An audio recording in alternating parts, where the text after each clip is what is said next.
السلام علیکم ورحمۃ اللہ وبرکاتہ۔ بسم اللہ الرحمن الرحیم۔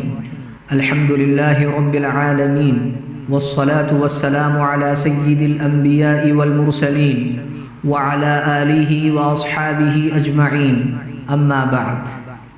محترم سامعین، آج کا پہلا سوال یہ ہے کہ کوارنٹائن کیے جانے والے افراد کے روزے کا کیا حکم ہے؟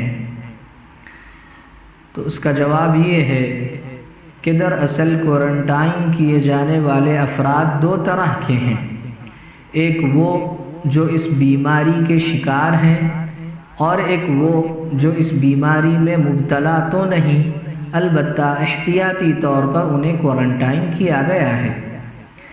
رہی پہلی قسم، یعنی وہ لوگ جو اس بیماری کے شکار ہیں، ان کا حکم یہ ہے کہ اگر ان کا کورونا کا مرض اس قدر سخت نہیں ہے جس میں روزہ رکھنا نقصان دہ ہو، نیز انہیں ایسا دوسرا کوئی مرض بھی لاحق نہ ہو جس میں روزہ نقصان پہنچاتا ہو، اور ڈاکٹر کی جانب سے روزے رکھنے سے کسی قسم کی ممانعت بھی نہ ہو، تو ان کو روزے رکھنے ہوں گے، چھوڑنے کی قطعاً گنجائش نہ ہوگی۔ چھوڑنے پر گنہگار ہوں گے اور قضا واجب ہوگی۔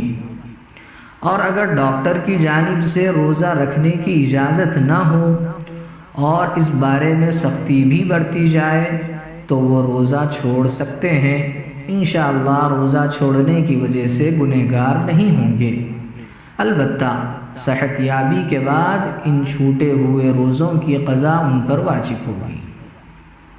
اور رہے دوسرے قسم کے افراد، یعنی جن کو صرف احتیاطی طور پر کوارنٹائن کیا گیا ہے، اگر یہ اپنے گھروں میں کوارنٹائن کیے گئے ہیں اور عام صحت مند لوگوں ہی کی طرح زندگی گزارتے ہوں، تو ظاہر ہے ان کا صرف کوارنٹائن کیے جانے کی وجہ سے روزہ چھوڑنا بالکل جائز نہیں ہوگا۔ اور اگر ہسپتال میں کوارنٹائن کیے گئے ہوں اور ڈاکٹروں کی زیر نگرانی ہوں تو بھی ان کو روزہ رکھنا ہوگا۔ ہاں، اگر ہسپتال کے عملے کی جانب سے روزے سے سختی سے ممانعت ہو اور انہیں رضامند کرنے کی ممکنہ کوشش بھی کی گئی ہو، پھر بھی وہ آمادہ نہ ہوں اور روزہ رکھنے کی گنجائش بھی نہ ہو، تو ایسے افراد روزہ چھوڑنے سے گنہگار نہیں ہوں گے انشاءاللہ۔ بہر صورت قضا تو ان کے ذمے بھی واجب ہے۔ آج کا دوسرا سوال یہ ہے کہ شوگر کے مریض کے روزے کا کیا حکم ہے؟ سوال کی تفصیل کچھ اس طرح ہے کہ اگر کوئی شخص شوگر کے مرض میں اس طرح مبتلا ہو کہ ماہر مسلمان ڈاکٹر کی ہدایت کے مطابق وقفے سے کچھ نہ کچھ غذا یا دوا کا استعمال ضروری ہے، تو ایسے شخص کے لیے روزے کا کیا حکم ہوگا؟ تو اس کا جواب یہ ہے، ایسے مریض کے لیے روزہ چھوڑنے کی گنجائش ہوگی۔ اگر آئندہ صحت یابی کی امید نہیں ہے تو وہ اپنے روزوں کا فدیہ ادا کریں گے، لیکن اگر کسی زمانے میں صحت یاب ہو جائیں تو روزہ رکھنا لازم ہوگا۔